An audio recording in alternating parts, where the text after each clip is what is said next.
Welcome folks to Horsemanship 101 again. I want to start getting into some of the basics of horsemanship, training, handling. I want to talk about something, it's kind of a follow-up to one of my other videos that I did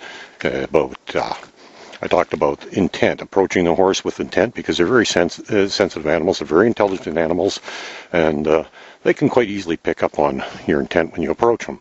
Now the next step to that is follow-up, or follow-through I should say. And regardless of what you decide you're going to go do with your horse, you can't just start and not finish something, or you're really going to run into a lot of problems, because horses are very intelligent animals, and they'll quickly figure out what they can and can't get away with. And if they decide they don't really have to do something because they got away with it once, they're going to do it again. Not unlike children, they're pretty smart that way. They figured out that, hey, I got away with it once, I'm going to try it again, and they will. And every time you let the horse win and get away with something, next time you're going to have a whole lot more trouble. Now, horses are very intelligent animals, and one of the myths out there is that they have a brain the size of a walnut. Not true at all. The brain is actually about half to two-thirds of the size of the human brain. They're very intelligent animals. I suspect they actually use more of the brain than we do. So, don't believe me, go Google images and you'll find out. You see a picture of it.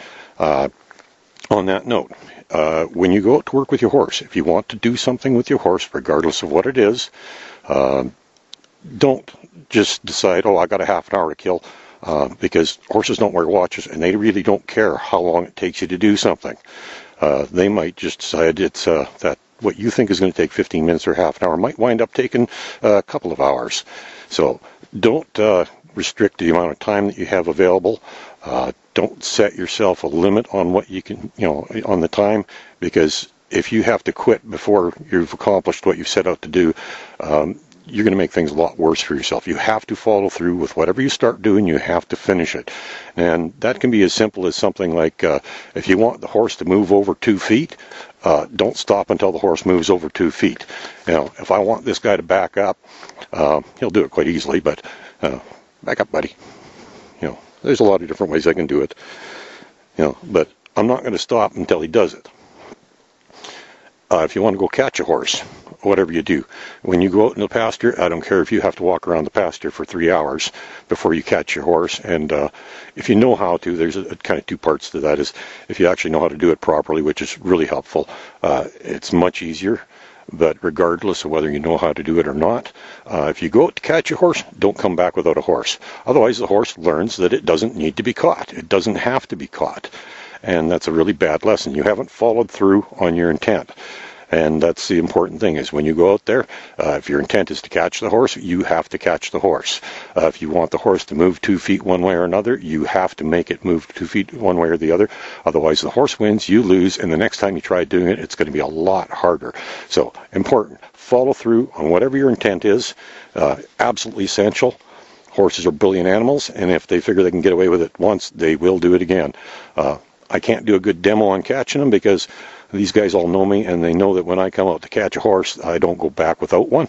So it's become pretty easy. And in the future, you'll have a much easier time catching them if you always do it, if you always follow through. And it's a very common mistake people make. It's not, I'm not trying to say you're a dummy if you don't do it right, because it's an incredibly common mistake, and I see it, particularly common when it comes to catching horses. That's why I use that example, is because people will, for example, this guy here, if he sees you coming with a lead and halter, he's going to hightail it out into that pasture and laugh at you, and if you walk back to the tack room, he won. You can go hang up the halter and lead, and the horse won, and the next time you go to catch it, it's going to be even harder. With me, not an issue. He knows me, and he knows that if I come out to get him, I'm not going back until I've caught him. So please follow through. It's going to make your life a lot easier in the end.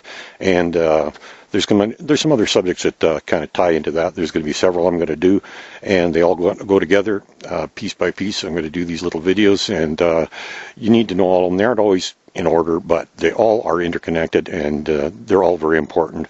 But the follow through is absolutely critical. You absolutely have to follow through with your intent on doing anything you do with the horse, doesn't matter what it is, don't stop until you're finished. Otherwise, the horse wins, you lose, and the next time you try and do it, it's going to be a whole lot harder. Okay, a little bit of information for today. Have fun, folks. Go out and spend some time with your horse. Bye.